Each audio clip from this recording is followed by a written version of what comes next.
This is the place where we have arrived. We're wealthier, healthier, safer than ever. And I think that the big problem of our time, of my generation, is not that we don't have it good. It's that we don't really have an idea of where to go from here. If you'd have a time machine and go to the Middle Ages, kidnap a farmer there, bring him to modern-day London, show him around, he'd say, well, this is utopia. You've achieved all the dreams we have. You're richer than ever, wealthier, you don't suffer from hunger every day. But the question he would also have is, why do you still get out of bed in the morning? I mean, what's left?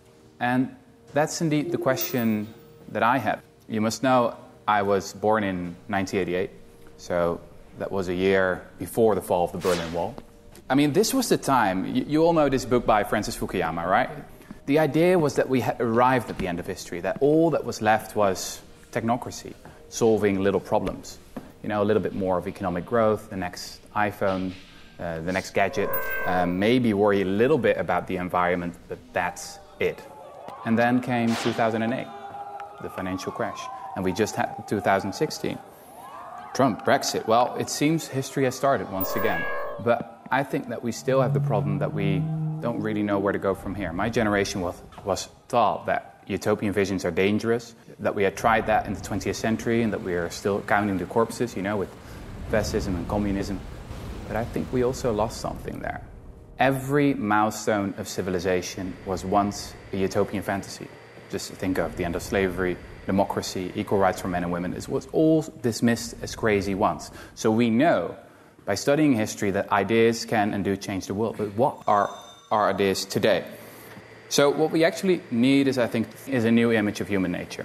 And if you watch the news all the time, at the end of the day, you'll have a really bleak image of humanity. Because the news is always about things that are going wrong. It's always about these exceptions. Here's a radical idea for you. Most people are pretty nice. It's really true.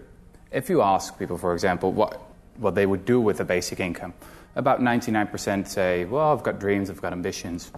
I'm not going to sit on the couch, you know, I'm going to do something useful with it. And indeed, they're right. This is indeed what we find in all the experiments that have been conducted around the globe with a basic income. But if you then ask people, what would other people do with a basic income? Most of them answer, other people. Well, you know, human nature, they're probably lazy, gonna watch Netflix all the time, drugs, etc. So I think we need to update our view of humanity, and then suddenly new ideas start to make sense.